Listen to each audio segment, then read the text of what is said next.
구면이죠. 비록 어제도 계신 분들은 마스크 쓰고 만났지만 한 공간에 있어서 감사하고요. 저기 각 댁에 계신 분들은 마스크 없이 이렇게 만날 수 있어서 얼마나 또 귀한 만남인지 모릅니다. 우리 같이 손을 들어서 한번 인사할까요? 예, 반갑습니다. 저기 각 댁에 계신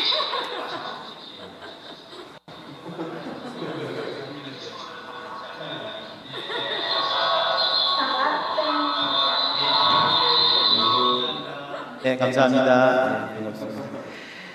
유진 피르슨이라는 분이 그런 말을 했습니다. 형용사는 명사가 타락해서 제 기능을 발휘하지 못할 때에 형용사가 동원된다. 정직한 목사라는 말을 우리가 많이 듣는다면 무슨 말인가요? 목사는 그냥 목사면 되는 겁니다, 그죠?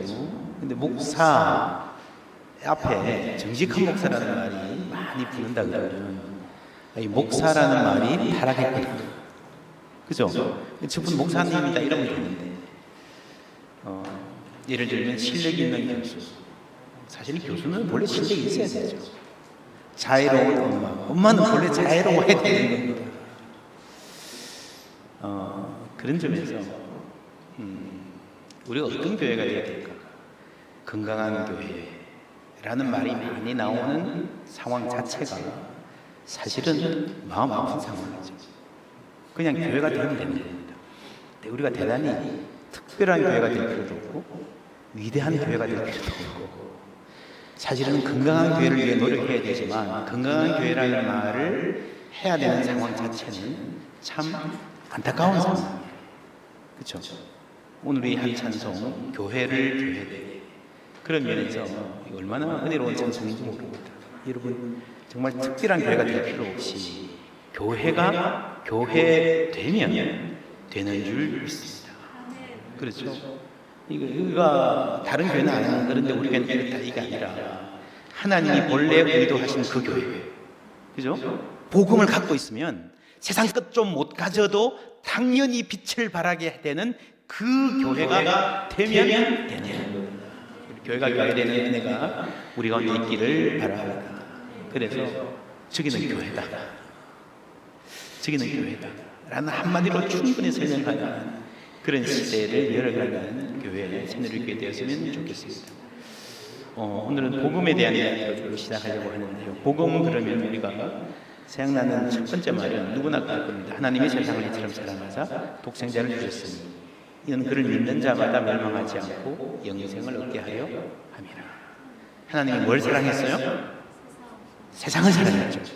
교회를 사랑했습니까? 아니죠. 하나님이 교회도 사랑하지만 하나님이 독생자를 주신 이유는 세상입니다. 이 세상이 뭡니까? 하나님이 창조하신 피조세계 전체가 세상입니다. 그렇죠. 하나님이 인간만 사랑했습니까? 아니에요. 하나님이 창조하신 코스모스, 이 피조세계 전체를 하나님이 사랑해서 구원시키고 회복시키려고 독생자를 주신 거예요. 그러니까 우리가 예수 믿고 천국 가십시다 라는 복음 전도의 간단한 표현이 정말 중요한 핵심적인 복음의 진리를 담고 있기는 하지만 그게 전부가 아니에요.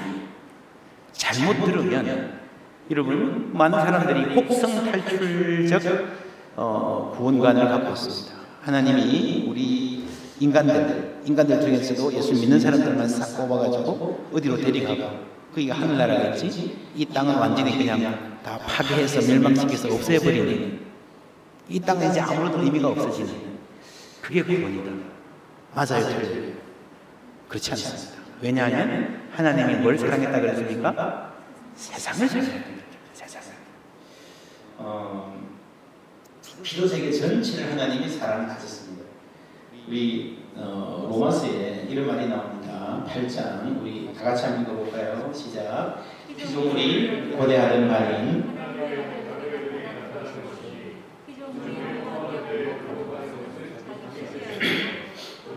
글로갈 하신 이로 말미암으리라.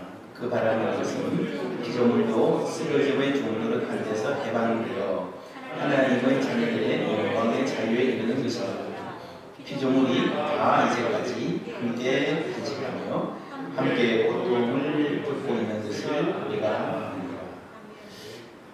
피조물이라는 번역이 약간 부족합니다. 크리추, 어떤 피조물 하나 둘 피조물이 아니라 사실 크티시스, 피조세계 전체, 피조세계 전체가 탄식하며 뭔가를 기대하고 있다. 하나님의 아들들에 나타나는 것, 우리도 하나님의 아들인 우리도 하나님의 자녀들의 그 영광의 자유에 이르는 것을 기다리고 있고, 피조물들이 전부 다 이 피조세계 전체가 함께 탄식해서 하나님의 구원의 완성을 기다리고 있다는 말이죠.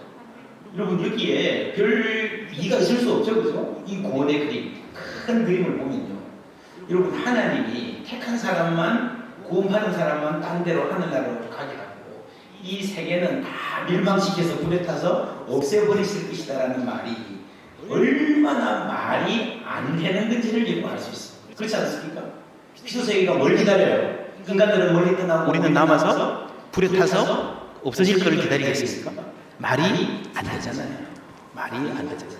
물론 우리가 예수 믿고 죽으면 이 온 우주가 완성될 때까지 하나님 품 안에서 천국에서 기다릴 거라는 것은 중요한 복음인데 그게 전부가 아니라는 겁니다.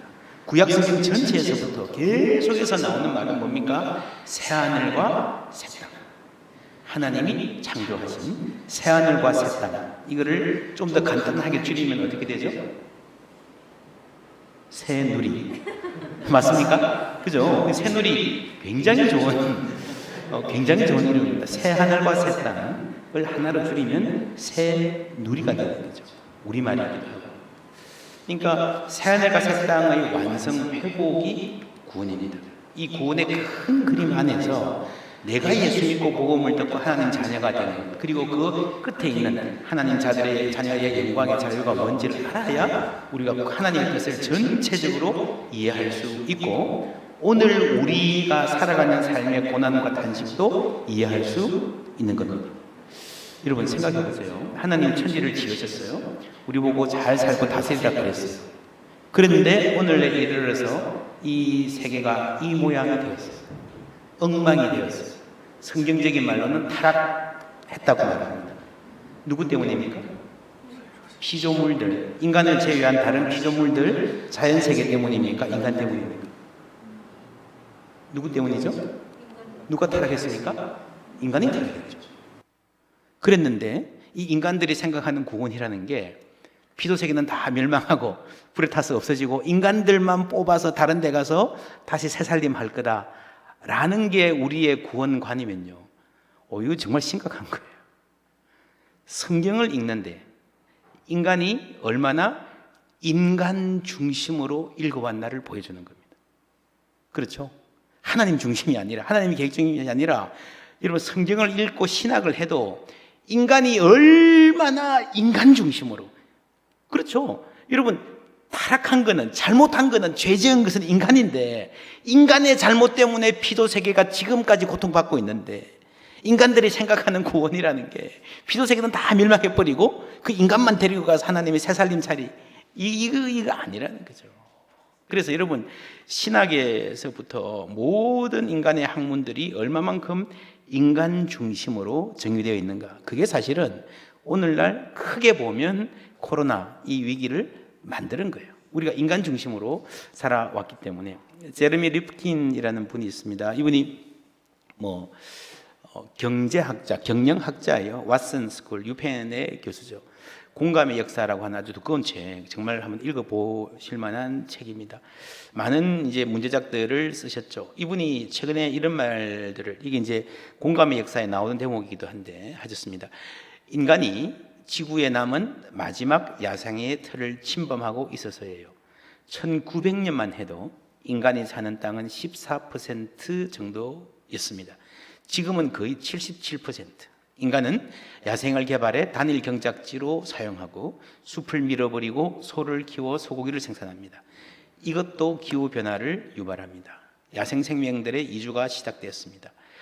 인간들이 재난을 피해 이주하듯 동물뿐 아니라 식물, 바이러스까지 기후재난을 피해 탈출하고 있어요. 서식지가 파괴됐기 때문에 인간 곁으로 왔고 바이러스는 동물의 몸에 올라타서 이동했죠. 최근 몇 년 동안 에볼라, 사스, 메르스, 지카와 같은 팬데믹이 발생한 이유입니다. 세계보건기구, 미국의 질병통제센터, 세계은행 등에서 오랜 연구를 통해 지구의 공공보건이 위기임을 알고 있어요. 여러분 100년 전만 하더라도 1900년에 14%만 인간이 살고요. 나머지는 그냥 자연 세계였어요.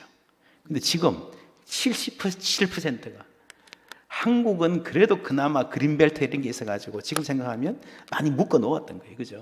근데 전 세계적으로 얼마나 인간이 마구잡이로 개발을 했는지, 이렇게 야생을 밀어붙이고 인간 중심으로 영토를 확장을 했는데 문제가 안 생길 수가 없죠.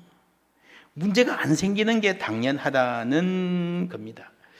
그래서 우리는 하나님 안에서 이 세상 전체의 고통과 탄식을 듣는 마음이 있어야 됩니다. 이런 모든 문제는 여러분 이 가운데서 77%를 차지하고 사는 우리 사람들은 제대로 삽니까? 그렇지 않습니다. 세계의 불평등, 불공정, 탐욕은 가면 갈수록 심해지잖아요. 가면 갈수록 심해지잖아요. 이 인간들, 불평등해진, 불공정해진, 끝없는 탐욕을 추구하는 인간 사회가 생태계도 파괴하고 있는 겁니다. 그래서 온 피도 세계가 탄식하고 있는 거예요. 그 안에 오늘 우리의 탄식이 있고, 그 안에 코로나 바이러스라고 하는 탄식이 있습니다. 여러분 코로나 바이러스가 끝나면 탄식이 끝날까요? 그렇지 않습니다. 어쩌면 코로나가 끝나는 그 이후에 우리 인류는, 한국 사회는 더 혹독한 도전을 마주해야 될지도 모릅니다. 어제 제가 말씀드렸던, 예를 들면 인간이 기계화되고 지나치게 기계화되어서 인간이 인간됨을 잃어버리는 그러한 현상들이 훨씬 더 빨리 진행될 수도 있습니다. 이런 탄식 가운데에, 이런 큰 그림 가운데에, 그럼 우리가 예수 믿고 천국 간다라고 하는 전통적인 의미에서의 복음이 어떤 의미를 갖고 있는가, 그리고 하나님이 회복하시는 그 전체 회복은 무엇인가 하는 것 중심으로 오늘 좀 말씀을 드리겠습니다. 우리가 전통적으로 받아왔던 이 복음, 이 정말 소중한데 그것을 하나님의 큰 그림과 연결시키지 못하면 기독교는 이 세계의 책임적인 신앙이 될 수가 없죠. 로마서 3장에 보면요, 모든 사람이 죄를 범하였음에 하나님의 영광에 이르지 못하더니 그러므로 예수 안에 있는 속량으로 말미암아 하나님의 은혜로 값없이 의롭다 하심을 얻은 자 되었느니라. 우리가 복음 전할 때에 사형리를 하거나 다리, 예와 여러분 아십니까? 이쪽 다리 저쪽 다리 못 건너가는데 인간은 아무리 노력해도 어떤 도덕이나 철학이나 무엇으로도 건너갈 수 없는데 하나님께서 다리를 놓아주신 그 다리가 그리스도 예수다. 로마서 3장의 아주 중요한 복음의 핵심의 하나입니다. 의롭다 하심을 얻었다. 칭의죠, 칭의.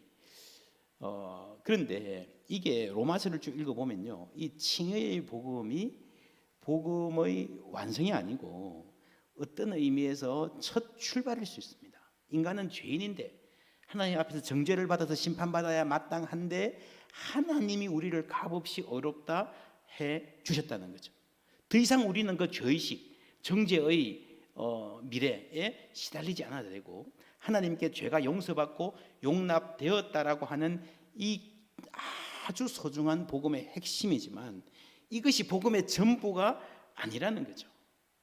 그래서 여러분 전통적으로 로마서를 읽을 때 많은 사람들이 로마서 3장을 중심으로 생각했습니다. 이것을 복음의 최고봉이라 생각했습니다.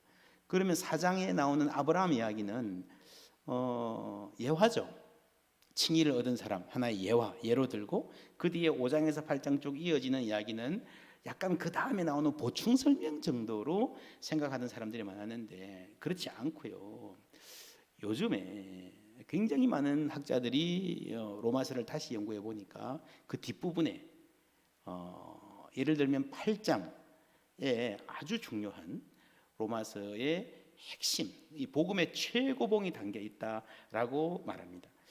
이 칭의의 복음은 중요하기 때문에 로마서 8장에 가서도 처음에 이렇게 설명합니다. 그러므로 이제 그리스도 예수 안에 있는 자에게는 결코 뭐가 없나니? 정죄함이 없나니. 정죄함 받지 않고 나를 어큐즈하고 고발하고 내가 죄인이라고 몰아가는 세력에 관계없이 우리는 해방이 되었다라고 하는 게 8장에서도 다시 한번 이야기합니다. 그러나 이 8장을 보면요, 이게 출발점이에요. 칭의는 완성이 아니고 복음 전체의 출발점입니다. 그러니까 로마서를 산으로 산맥으로 표현하면요, 3장의 칭의의 복음이 아주 중요한 봉우리가 있고, 칭의의 복음에 가기 전에 1, 2장에서 인간은 죄인이다 아주 깊은 골짜기로 빠뜨리죠. 그래서 그 칭의의 봉우리를 보여주고 그 다음에 다시 복음에 대한 이야기를 이어가는데 7장에 가면 더 깊은 탄식과 봉우리가 있습니다. 오라 나는 죄인이로다.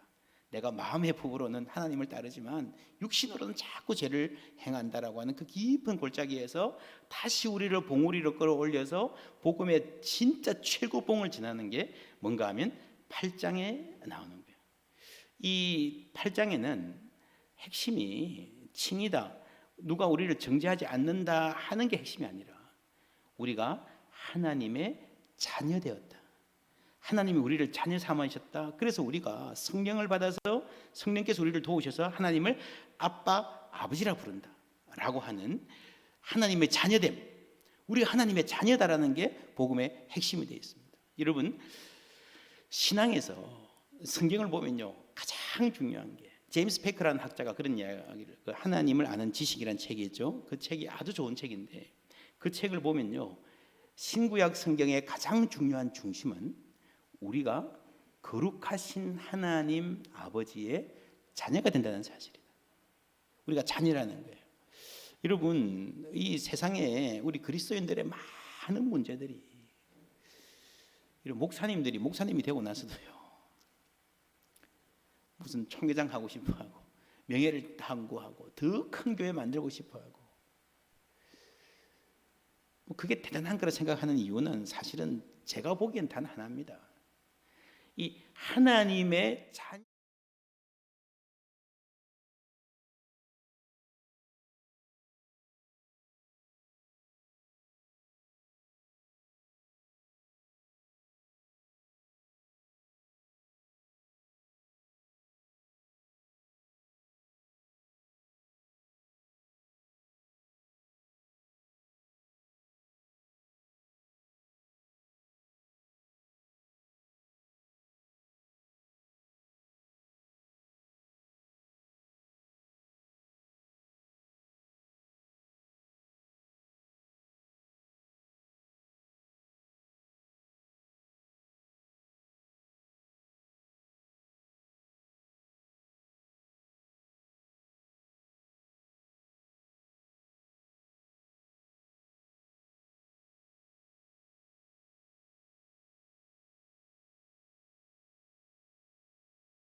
왕이 이렇게 보니까 앉아 있는데 누굽니까?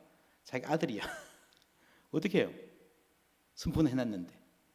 그 이야기 아십니까? 왕이 어떻게 합니까?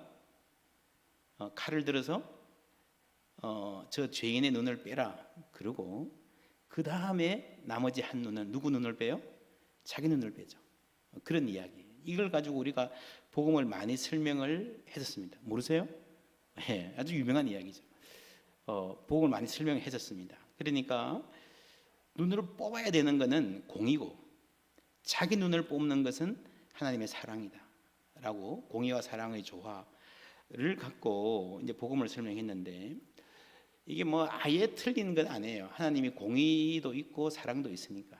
그러나 하나님이 이 공의와 사랑의 딜레마에 빠져가지고 그걸 어떻게 회복하려고 예수님을 십자가에 못 박고 그런 거 아닙니다. 공의와 사랑은 그런 식으로 작용하지 않습니다. 그래서 썩 좋은 예화는 아니에요, 그 예화가. 그런데 이 예화가, 이 이야기가 다른 면에서 아주 중요한 진리를 보여줍니다.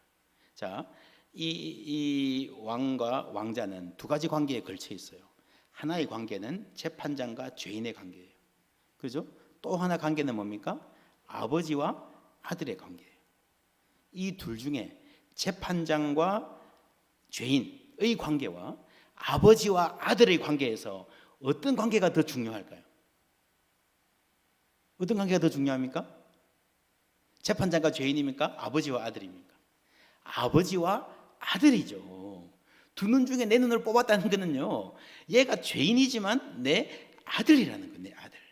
이러면 칭의라고 하는 것은요, 하나님과 우리 사이를 재판장과 죄인의 관계로 보는 겁니다. 그게 물론 필요합니다. 그런 설명이 아주 유효한 겁니다. 그러나 훨씬 더 중요하고 영속적인 것, 우리와 하나님 관계에서 가장 핵심은 뭔가 하면요, 우리가 하나님의 자녀라는 거예요. 죄인이니까 불쌍하니까 구해주는 게 아니고요, 우리가 하나님의 자녀니까 사랑해 주시는 거예요. 그게 여러분 복음입니다. 우리 로마서 5장 5절에 보면 이런 말이 나옵니다. 다 같이 읽어볼까요? 소망이 우리를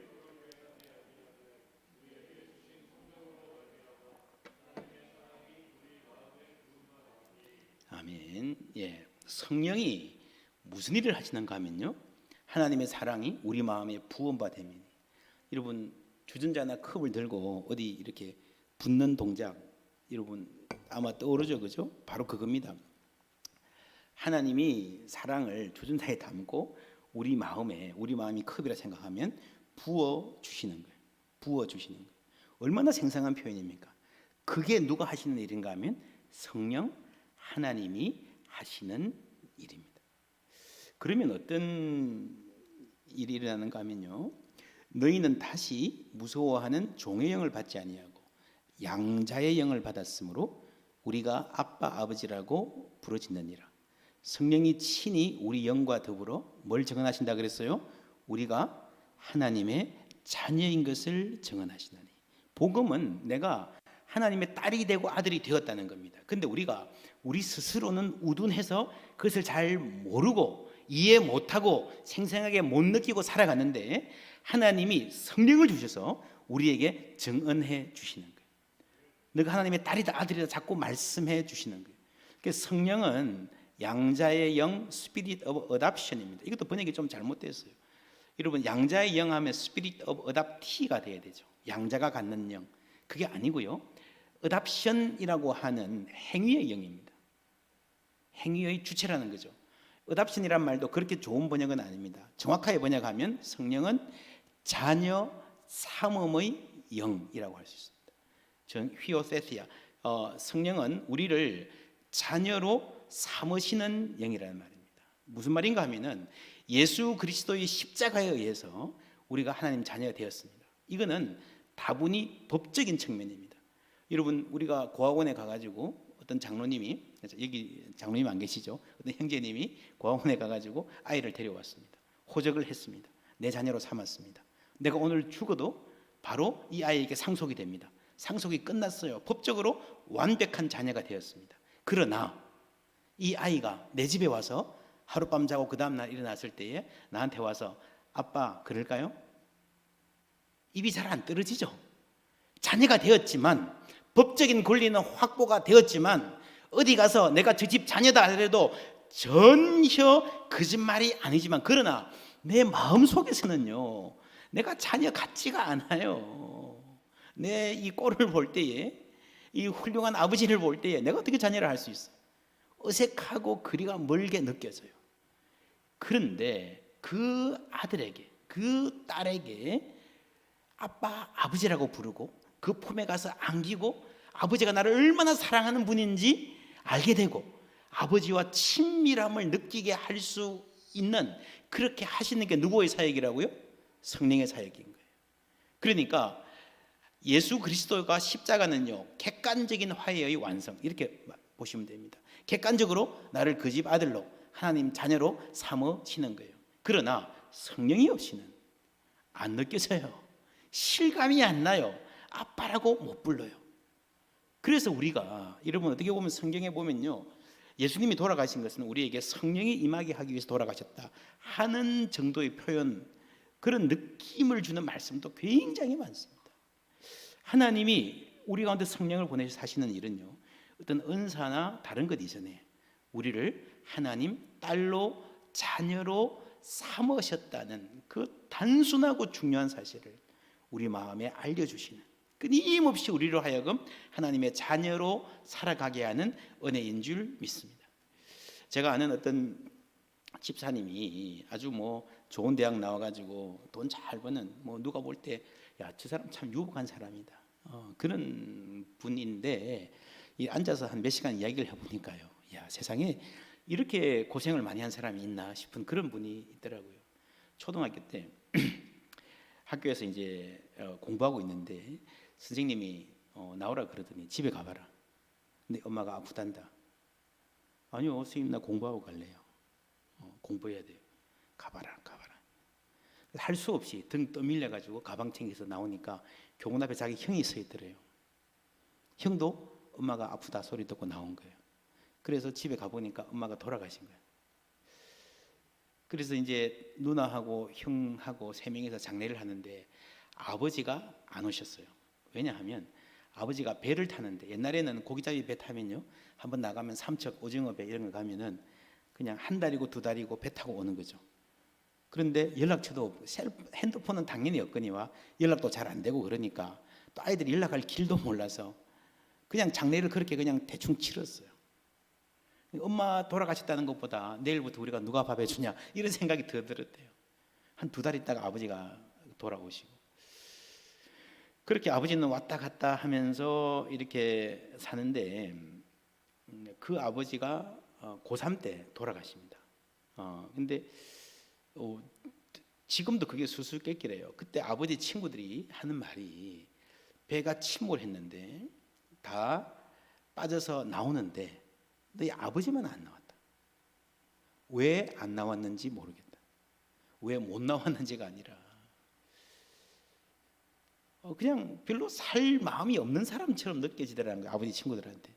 사실 그 말을 아버지 친구들이 안 했어야 되는데, 이 아버지 돌아가셨다는 사실보다 우리가 여기 있는데 아버지가 별로 살려고 하지 않았다는 말이 훨씬 더 깊은 상처가 되더라고요. 그래서 이제 조그만 집, 뭐 전세 조금 해서 월세 이렇게 해서 살던 집인데 월세를 못 내잖아요. 월세를 못 내서 조금씩 까먹다 보니까 이제 딱 그 전세 조금 맡겨놓은 게 떨어지면 집을 쫓겨나야 되는 거죠. 쫓겨나야 되는 그날이 굉장히 추운 날, 학력고사를, 당시 학력고사라 그랬죠. 대학, 요즘 수능이라 그러죠, 그죠?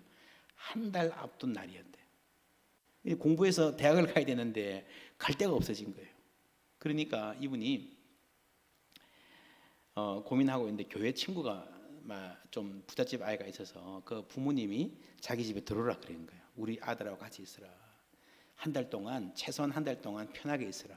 내가 너의 부모라 생각하고 편하게 다 이야기하라. 그랬는데요. 근데 이제 네 알겠습니다, 고맙습니다, 그 집에 가방 싸고 들어갔는데 부모처럼 여겨지겠습니까? 아니잖아요, 그죠?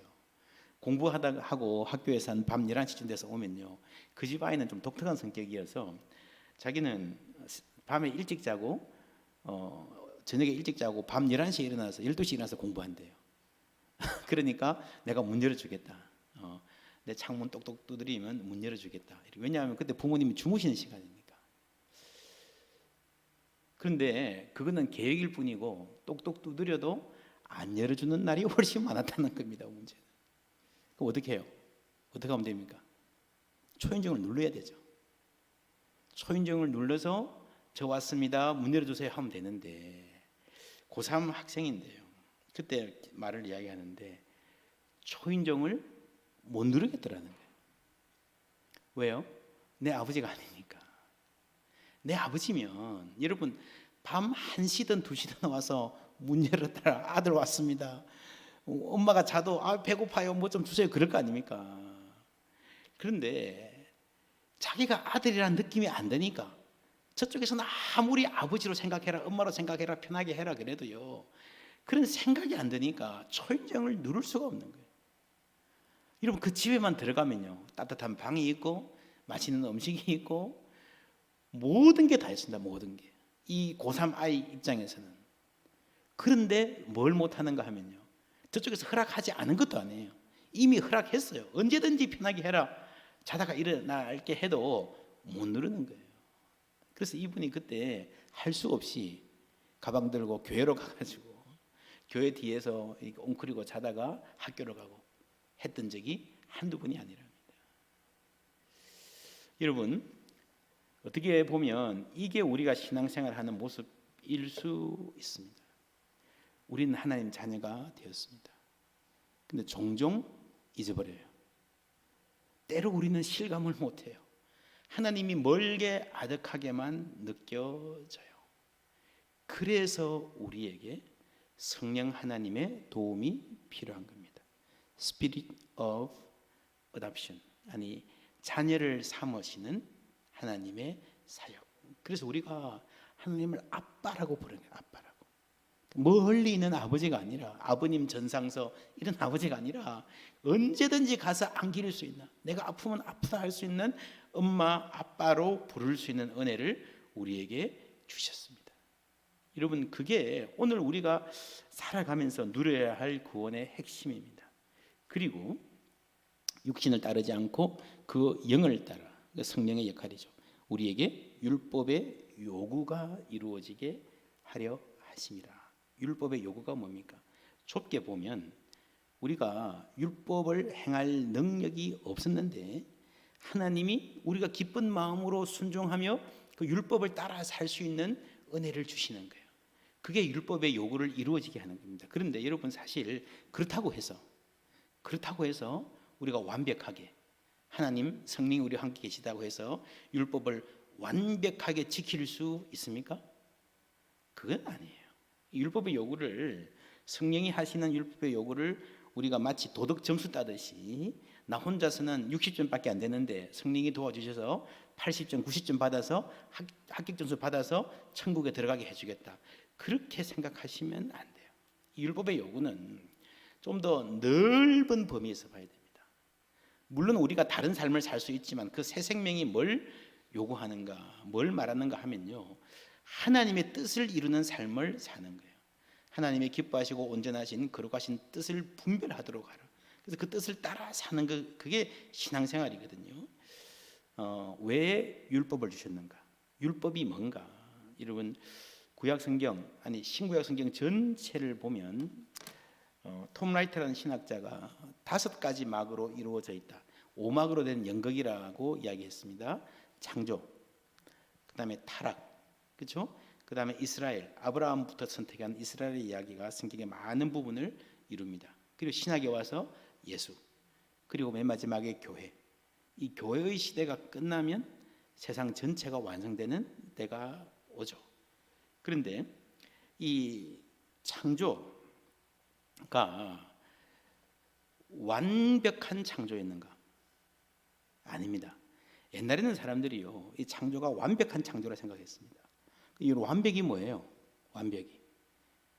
완벽은요, 더 이상 더할 것도 보탤 것도 없는 게 완벽이에요. 완벽한 뭐가 있으면 내가 손대면 안 돼. 그렇죠?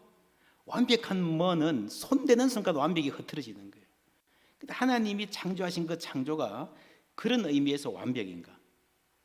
옛날에 이신론, 다이즘 뭐 이런 생각이 있어가지고 하나님이 잘 돌아가는 스위스 정교한 시계처럼 세계를 창조해 놓고 그 다음부터는 손댈 필요가 없으니까 뒤에서 팔짱 끼고 그냥 감상하는, 그러니까 인간이 따라서 돌아가면 되는 세계다 했는데 그렇지 않습니다. 창조는 선했지만 완벽하지 않았습니다.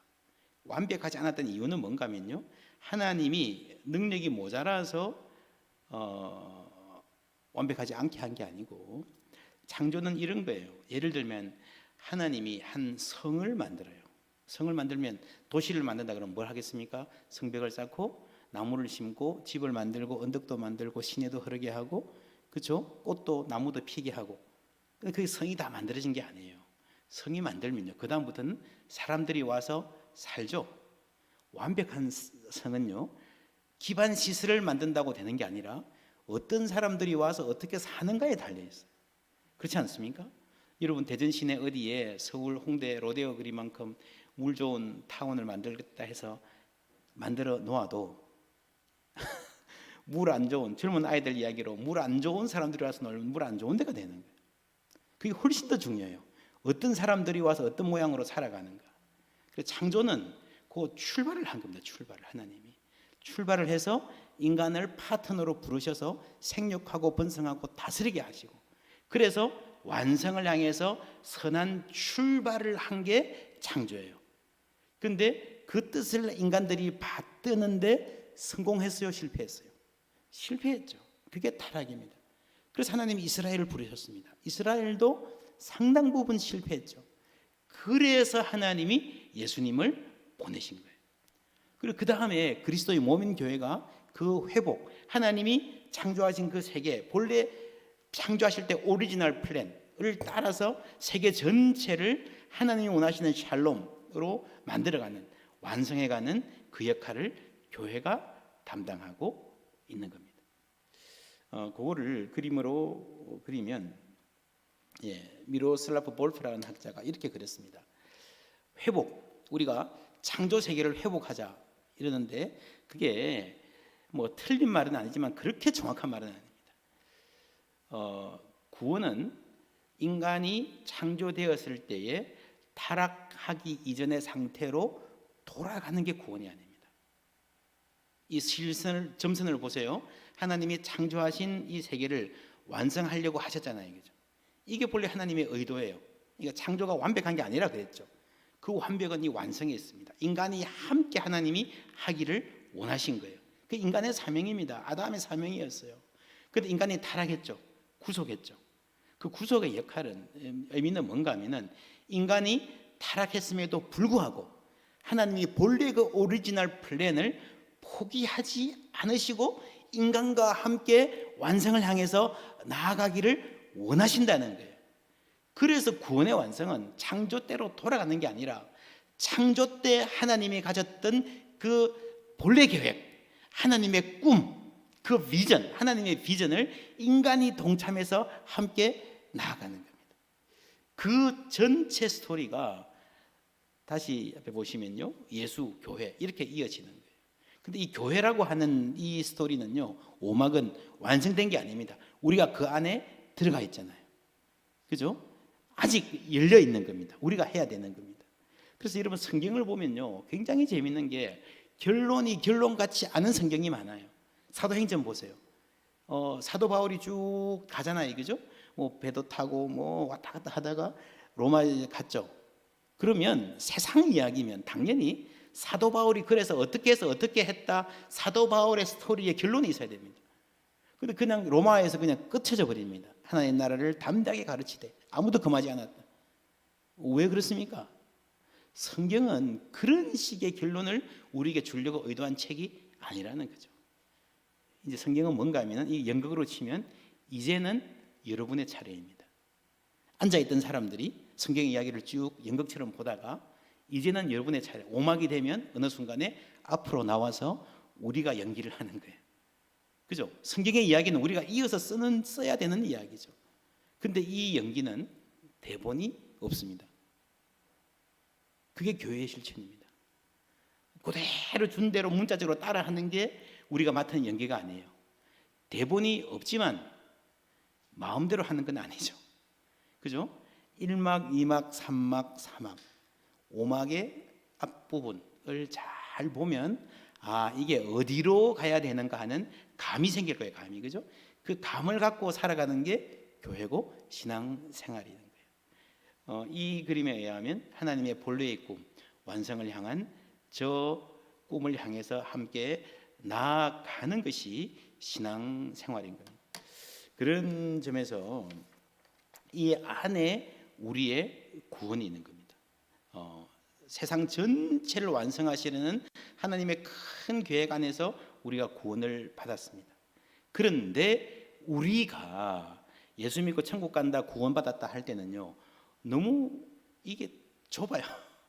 그게 필요하지 않은 건 아닌데, 그게 아주 중요한 핵심인데 그것만으로 마치면 안 된다는 겁니다. 그래서 예를 들면 구원의 확신, 이런 이야기를 할 때요, 사실 여러분, 구원의 확신이라는 말이 쉽고도 어려운 말입니다. 쉽고도 어려운 말입니다. 왜냐하면 우리가 이미 구원받았음을 확신하는 성경 구절이 많음에도 불구하고 그렇지 않은 부분도 있거든요. 바울이 로마서 9장 27절에 보면 내가 내 몸을 쳐 복종하게 함은 내가 남에게 전파한 후에 자신이 도리어 버림을 당할까 두려워함이로다 라고 말했습니다. 이 분명히 구원에 대한 이야기일 수 있습니다. 이는 우리가 다 반드시 그리스도 심판대 앞에 나타나게 되어 각각 선악간에 그 몸으로 행한 것을 따라 받으려 함이라고 했습니다. 분명히 모든 사람에게 그리스도의 심판대 앞에 서야 하는 최후의 심판은 남아 있습니다. 그래서 바울이 두렵고 떨림으로 너희 구원을 이루라 한 것은 단순히 수사적인 게 아닙니다. 이 두렵고 떨림이라고 하는 이 우리의 긴장, 겸손하고 우리는 이미 하나님 자녀 되었다라고 하는 이 구원의 확신을 어떻게 조화시킬 수 있을까? 우리 성경에 있으시면 좀 보는 게 좋겠습니다. 로마서 8장 한번 펴볼게요. 로마서 8장 18절부터 31절부터 볼게요. 31절부터 39절까지 우리 한 절씩 교독하겠습니다. 구원의 확신이라는 문제입니다. 그런즉 이 일에 대하여 우리가 무슨 말하리요? 만일 하나님이 우리를 위하시면 누가 우리를 대적하리요? 자기 아들을 아끼지 아니하시고 우리 모든 사람을 위하여 내주시니가 어찌 그 아들과 함께 모든 것을 우리에게 주시지 아니하겠느냐? 누가 능히 하나님께서 택하신 자들을 고발하리요? 의롭다 하신 이는 하나님이시니 누가 정죄하리요? 죽으실 뿐 아니라 다시 살아나신 이는 그리스도 예수시니 그는 하나님 우편에 계신 자요 우리를 위하여 간구하시는 자시니라. 누가 우리를 그리스도의 사랑에서 끊으리요? 환난이나 곤고나 박해나 기근이나 적신이나 위험이나 칼이라. 기록된 바 우리가 종일 주를 위하여 죽임을 당하게 되며 도살당할 양같이 여김을 받았나이다 함과 같으니라. 그러나 이 모든 일에 우리를 사랑하신 이로 말미암아 우리가 넉넉히 이기느니라. 내가 확신하노니 사망이나 생명이나 천사들이나 권세자들이나 현재일이나 장래일이나 능력이나 함께 읽을까요?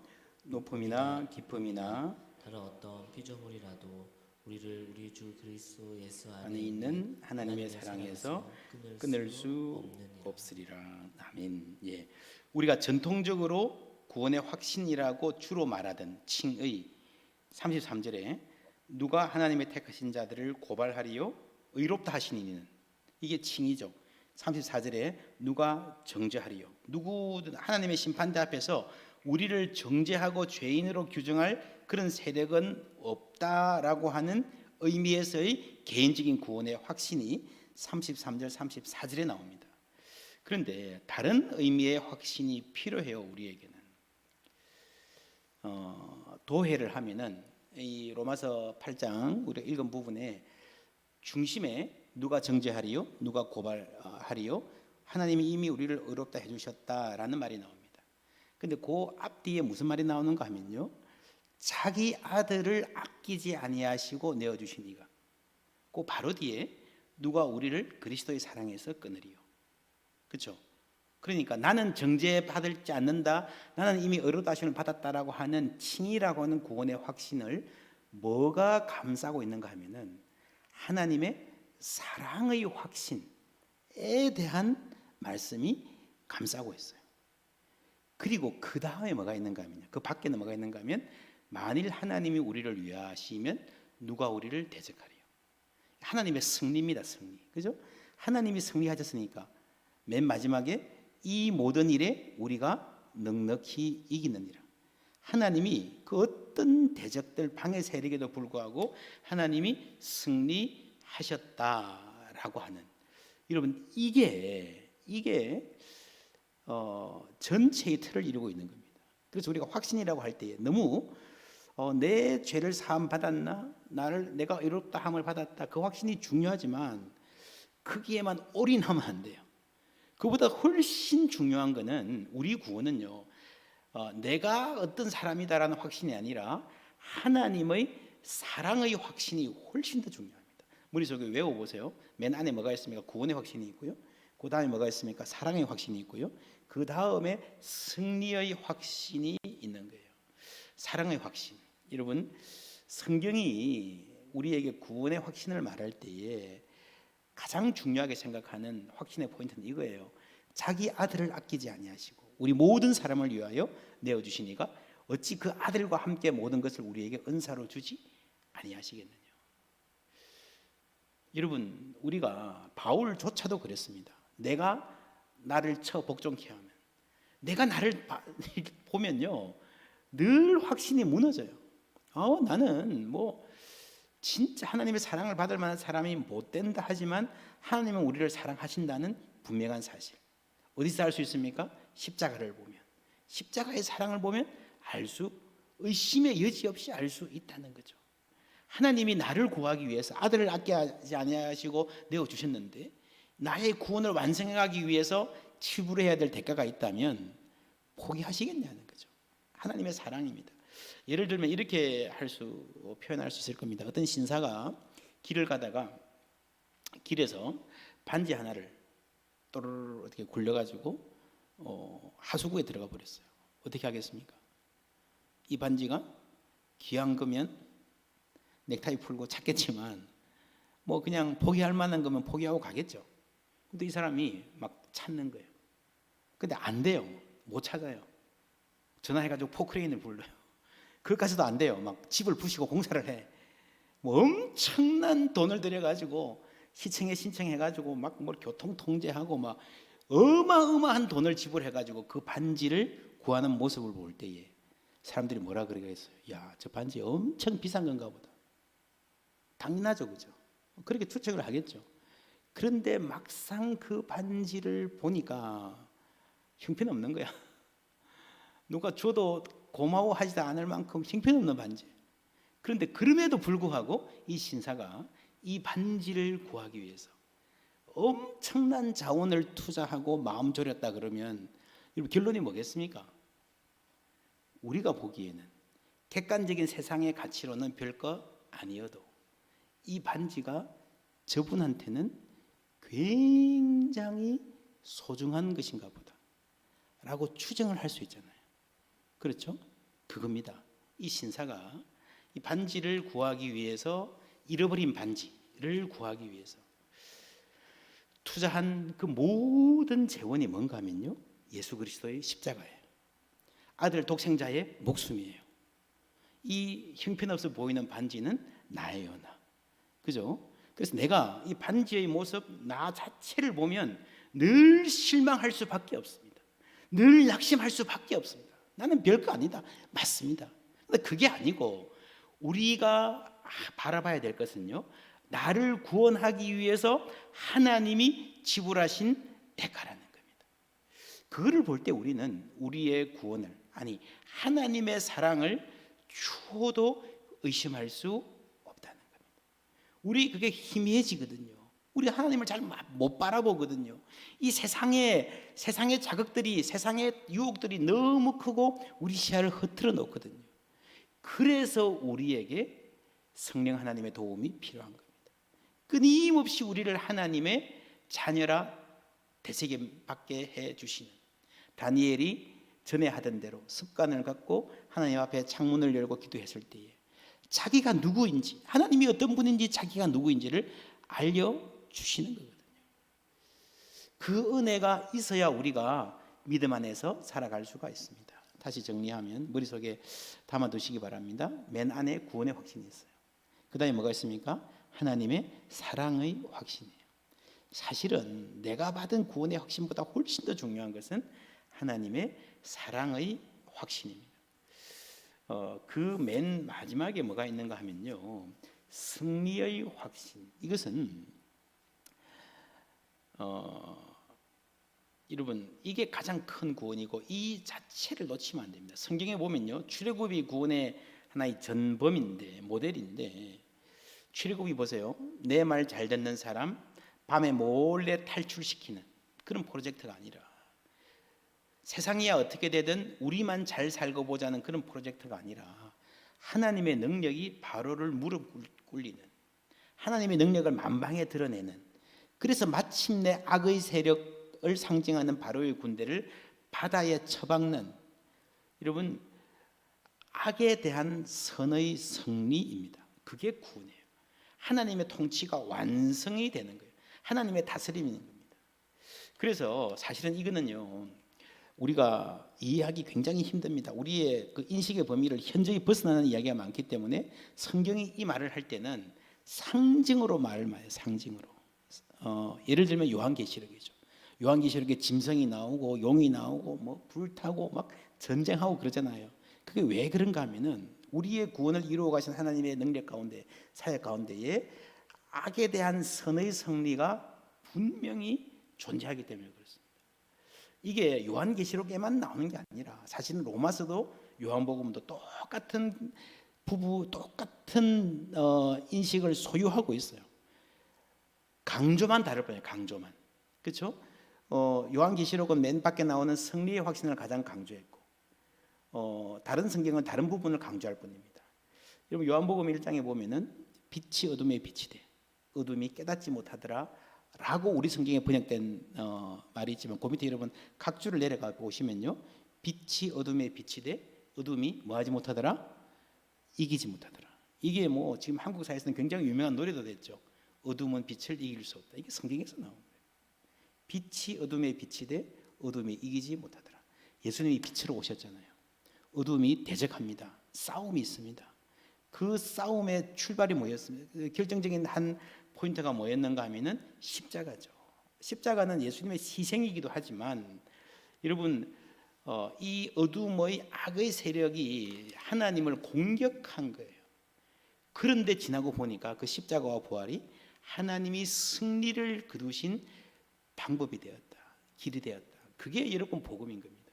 하나님이 어떻게 이 대적하는 세력들을 이기고 승리를 거두어 가시는가, 하나님의 나라를 이루어 가시는가 하는 이 큰 구원의 그림을 알아야 우리가 성경을 제대로 이해할 수 있습니다. 그 이 안에 이 하나님의 큰 승리와 능력 안에 우리의 구원이 있는 겁니다. 내 마음속에 어떤 느낌, 감정 그것만이 아닌 거죠. 그래서 바울은 그렇게 설명하죠. 우리가 읽은 이 말씀에 의하면 그 어떤 피조물이라도 하나님을 이기지 못한다는 거죠. 우리의 구원이 그겁니다. 바울의 계산법은 아주 단순합니다.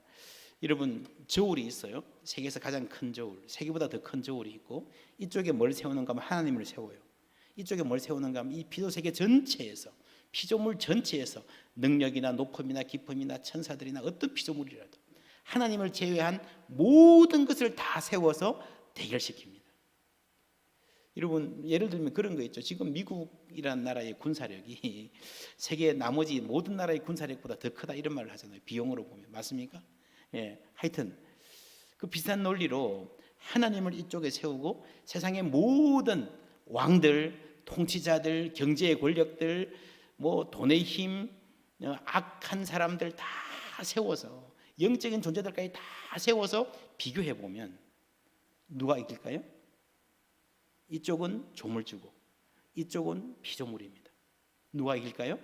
하나님이 이길 수밖에 없다는 겁니다. 여러분 우리가 하나님의 자녀가 이미 하나님 자녀가 된 줄 믿습니다. 하나님의 소유가 되었습니다. 그래서 우리 구원의 확신은 어디 있는가 하면요, 내가 이걸 확보했다, 내 주머니에 구원이 들어와 있다, 이게 아니고 하나님께서 우리를 포기하지 않으시면 그 어느 누구도 하나님의 손에서 우리를 빼앗을 수 없다는 말이죠. 함께 읽어볼까요?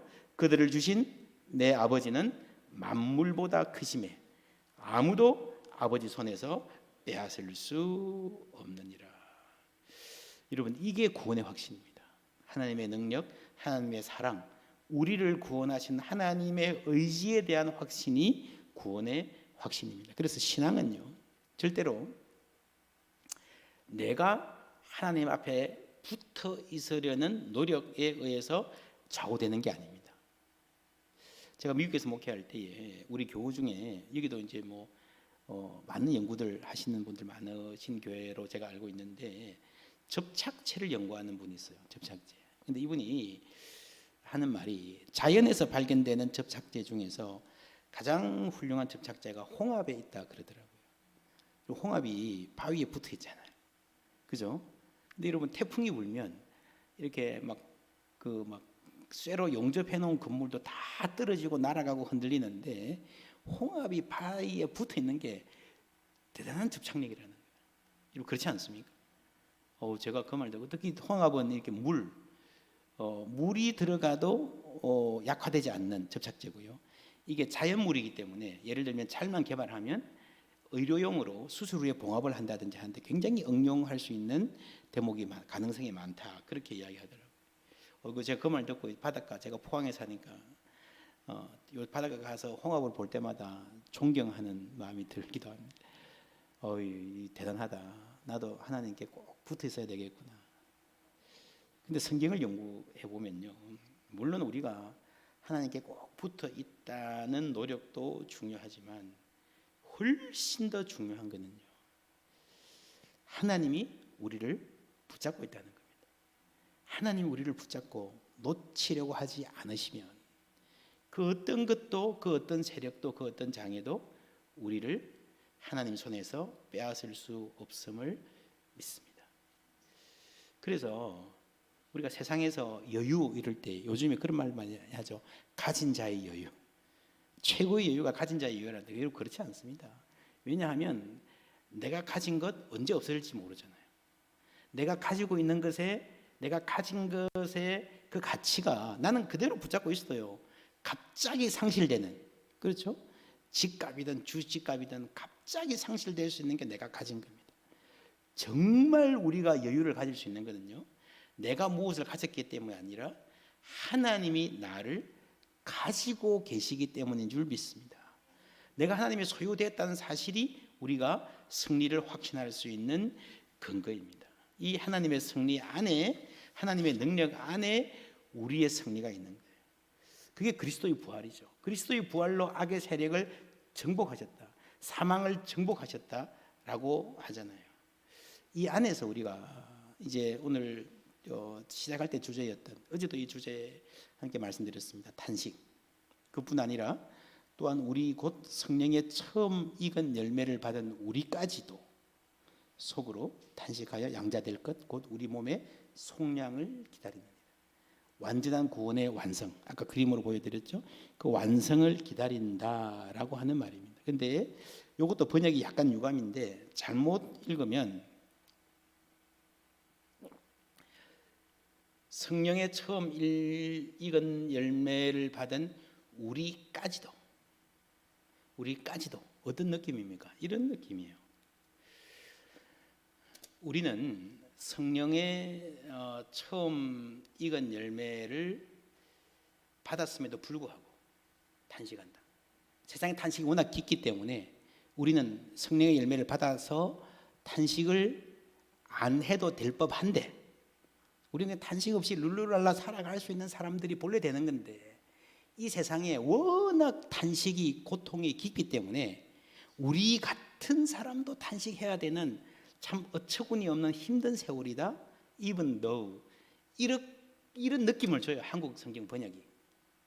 이럴 가능성도 없지 않습니다만은 성경을 면밀하게 주의를 해본 결과 저는 이렇게 생각합니다. 우리는 성령의 처음 익은 열매를 받았기 때문에 탄식한다. 받았기 때문에 탄식한다. 여러분, 탄식에서 면제되는 게 그게 영광이 아니고요. 좀 사실은 나라가 힘들고 사회가 어렵다 그래도요, 그냥 나 자신의 소박한 행복만 꿈꾸고 잘 살 수 있어요. 여러분, 예수 믿고 기도하고 나라를 위해서 기도하고 이웃을 전도하려고 그러고 이웃의 탄식을 돌아보려고 하기 힘든 일인데, 그죠? 예수 믿고 사는 게, 사회에 대한 책임감을 갖고 사는 게 힘든 일인데, 여러분 그렇지 않고도 살 수 있어요. 예수 안 믿으면 탄식이 더 작을 수 있어요. 그러나 우리 안에 성령이 계시기 때문에 우리가 탄식을 한다는 거죠. 성령도 우리와 함께 탄식한다고 그랬잖아요. 여러분, 성경에 보면요, 하나님도 탄식한다고 그랬어요. 예수님도 탄식한다고 그랬어요. 그래서 우리가 그냥 이 세상에 보이는 게, 어제 제가 그랬죠, 카메라는 많이 사지만 사진은 잘 안 찍는, 이 세상에 살아가는 삶의 도구를 확장하고 남과 비교해서 내가 조금 우울감을 갖는 게 내 인생의 목적인 사람은요, 그걸로 자신을 속이며 살 수 있어요.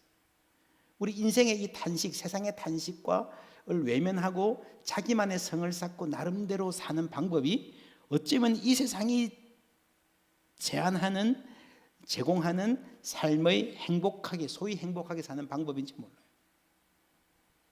소확행이란 말도 그런 맥락에서 이해할 수 있는 면이 없지 않습니다.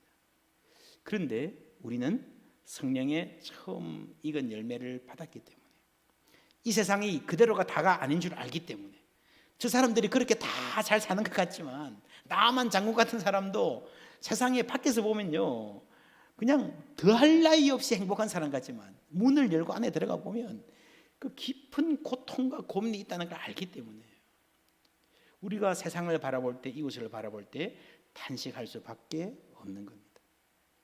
이렇게 여러분 탄식을 할 수 있어야 그 깊은 탄식 가운데서 우리는 성령 하나님을 만나는 거예요. 그래서 성령이 우리와 함께 기도하는 것을 아는 겁니다. 우리의 개인적인 경험도 그래요.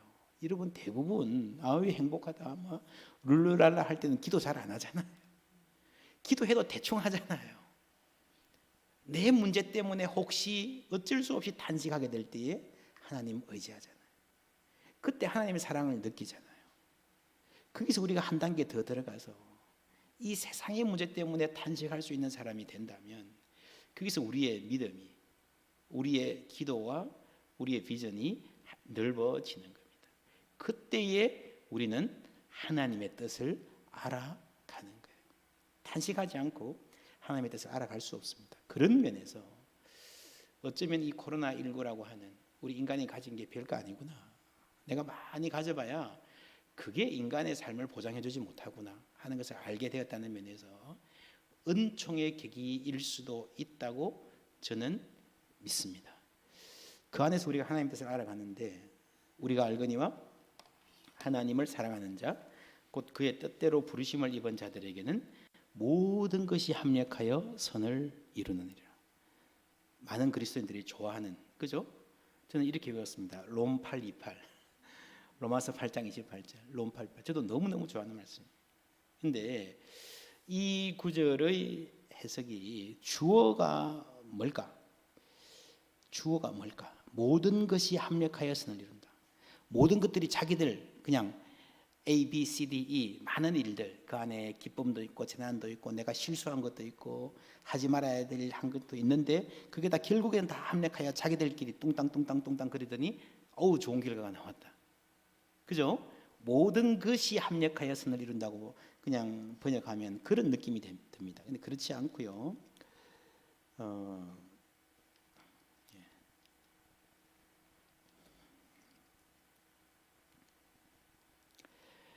NIV 성경을 보면 In all things God works for the good of those who love Him. 주어가 누굽니까? 모든 일에 있어서 하나님께서는 자신을 사랑하는 이들을 위하여 선을 이루어 가신다. 이렇게 번역을 해야 되죠. 모든 것들이 알아서 선을 이루어 가겠지라고 하면요, 이거는 마치 뭐와 같은가 하면은 여러분 보이지 않는 손, 경제학 이론 아시죠? 수요와 공급이 정부가 개입을 안 해도 놔둬도 그냥 알아서 잘 될 거야 라고 하는 막연한 낙관주의가 됩니다. 여러분 그래서 모든 것을 이 자유주의적으로 사람들에게 맡겨놓으면 그 안에 욕심 부리는 사람도 있겠고, 그러니까 이게 보이지 않는 선이라는 게 모두가 자기가 이기적인 목표를 스스로를 위해서 추구를 하다 보면 그게 다 조합을 해서 결국에는 공동선이 나올 거라는 생각인데, 알아서 놔두면 알아서 다 잘 될 거라는 생각인데, 여러분 성경의 메시지는 그게 아니에요. 그것과 정반대되는 겁니다. 이 세상이 알아서 놔두면 잘 돌아가겠습니까? 그냥 스스로 작용해가지고 선을 만들어 가겠습니까? 그렇지 않습니다. 지금 이 세계의 모습을 보면 결코 그렇지 않습니다. 그래서 성경의 하나님은요, 완벽한 세상을 만들어 놓고 잘 돌아가도록 내어버려 두시는 분이 아니라 성경의 하나님은 찾아오시는 하나님이세요. 성경의 하나님은 개입하시는 분이세요. 여러분 하나님의 은혜를 언제 느낍니까? 나는 내 마음대로 살고 싶은데 하나님 좀 비켜주세요라고 살고 싶은데 하나님이 때로 우리 삶에 개입하시는구나. 하나님이 간섭하시는구나, 하나님이 도전하시는구나, 하나님이 이거는 허락하지 않으시는구나 걸 알 때에 우리가 그때 하나님의 은혜를 알 때가 되잖아요. 하나님은 절대로 그냥 놓아두시는 분이 아닙니다. 그건 하나님의 속성이잖아요. 인간의 속성이에요. 인간은 그냥 놓아두면 안 되는. 그래서 여러분, 성령 하나님이 우리와 함께 탄식하시는 분이라고 그러죠. 요한복음에 보면은 하나님이 우리를 고아와 같이 버려두지 않으시겠다 그랬잖아요. 고아가 부럽습니까? 많은 아이들이 고아를 부러워해요. 그죠? 때로는 마음대로 할 수 있으니까. 근데 그게 결국 우리의 유익이 안 된다는 것을 하나님이 아시기 때문에 하나님은 우리에게 간섭하시고 말을 걸어오시고 때로 부담을 주고 도전도 하시는 줄 믿습니다. 그리고 우리 안에 들어와서 우리와 함께 성령 하나님 함께 탄식하시는 거예요. 물론 모든 것이 협력하여 선을 이룬다는 말은요, 나에게 일어난 일들, 우리 가정에 생긴 아픔들, 어려움들, 상처들, 내 실수도 하나님이 사용하셔서 하나님께서 아름다운 결론을 이끌시라는 말이 맞습니다. 그러나 하나님이 그렇게 하신다라고 하는, 여러분, 그거를 절대로 잊어버리면 안 됩니다. 왜냐하면 잘못하면 내 실수까지 포함해서, 그 악까지 포함해서 나에게 좋은 것을 이루어간다라고 내 입장에서의 만사형통의 원리로 이해할 수 있기 때문입니다. 그래서 이 뜻은, 하나님의 이 선은, 하나님의 뜻은요, 우리 박씨 집안이 잘 되거나 새누리교회가 다른 교회보다 더 커지고 부흥하거나 내가 하는 연구가, 내가 하는 사업이 대박나거나, 여러분, 그게 아니죠. 물론 그게 포함될 수 있습니다. 하나님이 사용하시면. 근데 그게 지금 초점이 아닌 거예요. 인간의 가장 깊은 병은요, 자기 중심성입니다. 신학도요, 인간 중심으로 해석해가지고 피조세계는 다 부숴버리고 우리만 잘 봐주세요, 그렇게 인간이 만들어 버렸잖아요. 여러분, 우리는 잘 되기를 바라지만 사실은 잘 되는 게 뭔지도 잘 모르는 사람입니다. 여러분, 내 욕심대로 되는 게 잘 되는 게 아니라, 우리 자식 남에게 기죽지 않고 살아가는 게 그게 잘 되는 게 아니라 하나님의 그 크신 뜻을 이루어 가는데 우리가 쓰임 받는 게 잘 되는 거예요. 그래서 신앙은 하나님의 크신 뜻을 알아가는 게 신앙이에요. 요셉이 그랬잖아요. 요셉이 잘 됐잖아요. 총리가 됐잖아요. 창세기의 결론입니다. 당신들은 나를 헤아려 하였으나 하나님은 그것을 뭐로 바꾸사? 선으로 바꾸사 오늘과 같이 나를 높은 자리에 올라가게 하셨으니. 맞습니까? 아니죠. 오늘같이 내가 보란듯이 형들에게 허세 부리고 형들을 압박할 수 있는, 제대로 억울하면 출세하라, 출세했으니 아니잖아요. 그죠? 그것을 선으로 바꾸사 오늘과 같이 많은 백성의 생명을 구원하게 하시려 하셨나니. 이게 하나님의 뜻이고 하나님이 이루어가는 그 구원의 완성을 향해서 가는 길에서 베푸시는 은혜인 줄 믿습니다. 모든 것이 협력하여 선을 이루는 것은 맞습니다. 형들이 나를 미워해서 노예로 팔아버린 사건, 보디발의 아내가 모함해서 나를 감옥에 갇히게 하는 그 기막힌 사건까지 하나님은 다 사용해가지고 최선의 결과를 만들어 가시는 거예요.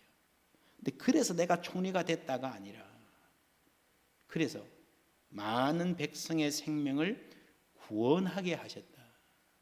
내가 새누리 와서 많이 은혜를 받고 많이 복받았습니다. 좋아요. 그러나 이것을 통해서, 이러한 삶을 통해서 하나님의 그 구원의 큰 그림 가운데서 우리를 어떻게 사용하실지에 좀 더 관심을 가지시는 여러분들 되시기를 주님의 이름으로 축원합니다. 그러면 나는 아무것도 아닌가? 나에게 일어나는 변화 아닙니다. 굉장히 중요합니다. 요셉에게 일어난 변화도 굉장히 중요한데요. 요셉이 이렇게 말합니다. 당신들은 두려워하지 마소서. 내가 당신들과 당신들의 자녀를 기르리이다 하고 그들을 간곡한 말로 위로하였더라. 그들이 누굽니까? 형들이잖아요. 원수잖아요. 창세기 전체가 형제 간의 원수 이야기로, 야곱과 에서, 가인과 아벨, 이삭과 이스마엘, 그렇죠?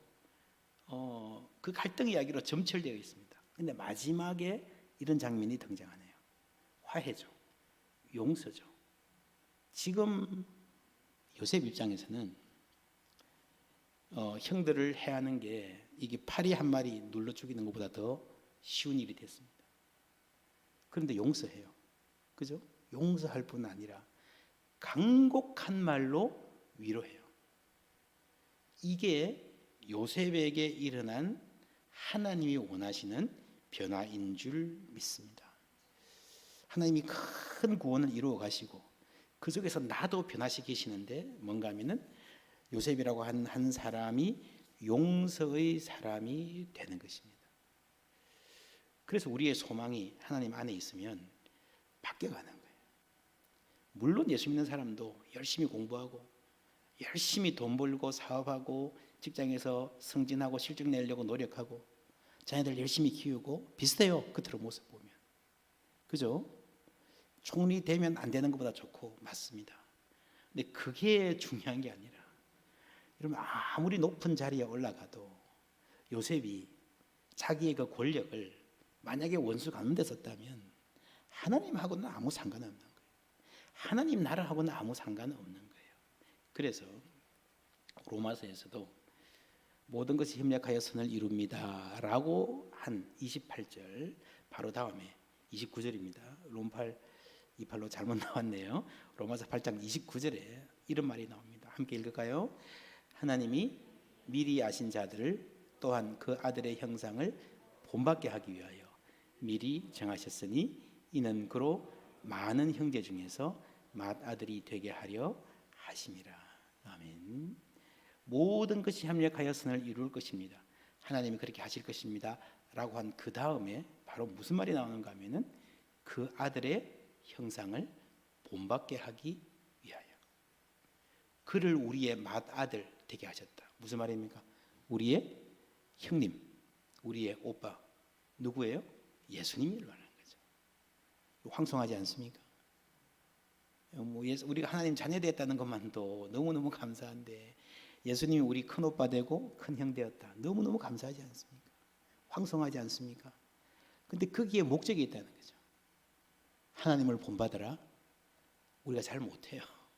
어떻게 하나님을 본받습니까? 근데 예수님은 사람으로 오셨잖아요. 사람으로 사셨잖아요. 이 땅을 우리와 같이 걸어가셨잖아요. 우리와 같이 탄식하고 우리와 같이 눈물 흘리고 우리와 같이 상처받고 우리와 같이 애타하면서 잠 못 이루는 밤을 보내면서 배신의 아픔도 겪으면서 이 땅을 살면서 하나님의 뜻을 이루셨잖아요. 우리가 아버지는 잘 못 본받는다 하더라도 오빠는 형은 좀 본받을 수 있지 않을까? 그런 말을 성경에 하는 거예요. 요셉이 총리가 되고 그것도 좋지만 요셉이 많은 백성의 구원을 생명을 구원하게 하는 하나님의 큰 구원의 역사에서 쓰임 받았습니다. 그럼 요셉에게 남는 것은 뭔가? 정말 요셉이 받은 복은 뭔가? 용서의 사람이 된 거예요. 여러분 그렇게 되기 전까지는요. 아무리 큰 권력으로 원수를 갚아도 여러분 한국에 원수 갚는 복수하는 영화가 많았잖아요. 그 결론이 뭡니까? 대부분 복수 영화 스토리는 뻔합니다. 복수에 성공해요. 복수에 성공하고 나서 그 다음 어떻게 됩니까? 복수에 성공한 그 주인공은 더 깊은 슬픔에 빠져요. 복수에 성공하고 그 다음 자살하는 사람도 많고요. 복수를 갖고 평생을 달려오고 나면요. 복수하고 나면 화려하게 성공해서 복수하고 나면요. 인생의 의미가 없어지는 거예요. 거기서 하나님이 요셉을 구원해 주신 겁니다. 구원은요. 여러분 요셉이 웅덩이에 빠졌던 그 웅덩이가 형들이 빠졌던 웅덩이가 아마 한 10m, 한 5, 6m 이상 되는 웅덩이였을 거예요. 스스로 올라올 수 없는 겁니다. 이 구원은 스스로 올라올 수 없는 지경에서 하나님이 건져 주시는 거예요. 건져 주시고 이걸로 됐다. 알아서 살아라. 그게 아니고요. 하나님이 돌보시고 먹이시고 기르시고 하나님 자녀 삼아 주시는 겁니다. 그걸로 끝나는 게 아니고 그 하나님의 자녀들이 하나님의 본래의 꿈, 하나님이 천지를 창조하실 때부터 가졌었던 그 원대한 꿈을 이루는데 쓰임 받는 거예요. 쓰임 받는 사람으로, 그 꿈을 이루기에 합당한 사람으로 하나님께서 우리를 변화시켜 가시는 줄 믿습니다. 그래서 그 꿈에 동참해 본 사람은 이거구나. 나 개인의 삶을 위해서도 이게 가장 복되고 이게 가장 아름답고 이게 가장 행복하고 이게 가장 의미 있는 삶이구나 하는 것을 알게 되는 겁니다. 그래서 우리가 하나님 앞에 감사함으로 살 수 있고요. 이 안에서 우리의 탄식이 있습니다. 여러분, 탄식이 없으면요, 우리는 그냥 내가 가진 것이 전부인 줄 알고 지금 내가 누린 이거 그게 목숨을 걸고 그거 없으면 또 그거 놓치면 세상이 무너진 줄 알고 살아가는 불쌍한 존재가 될 수밖에 없습니다. 주님 안에서 내가 어떤 사람인지를 깨닫고 그 하나님의 큰 구원을 이루어가며 참으로 아름답고 복된 삶을 성령의 도움 가운데서 날마다 고백하는 우리 새누리 이교회 성도님들 다 되시기를 주님의 이름으로 축원합니다. 기도하겠습니다. 심과 자기 중심적인 온갖 탐욕과 이기심으로 그 구덩이에 빠져서 헤어날 수 없는 우리들을 주님 건져 주셨습니다. 우리를 자녀 삼으시고 하나님의 뜻에 하나님의 그 구원을 이루어가는 일에 쓰임받게 하심을 감사드립니다. 우리로 하여금 하나님 사랑 끊임없이 되새기며 알게 하여 주시고 우리 마음에 성령을 보내셔서 아빠 아버지라 부르게 하신 주님 은혜에 감사합니다. 비록 코로나로 인해서 세상에 여러 가지 탄식이 있고 하나님 마음껏 예배할 수도 없지만 하나님 돌보심, 하나님 사랑하심, 내가 하나님의 딸이요 아들 되었다는 그 놀라운 사실 날마다 되새기며 주님 마음 알아가며 이 땅에 주님 마음 보여가며 살아갈 수 있는 저희들 될 수 있도록 은혜 나려 주시옵소서. 예수 그리스도 이름으로 기도하옵나이다. 아멘.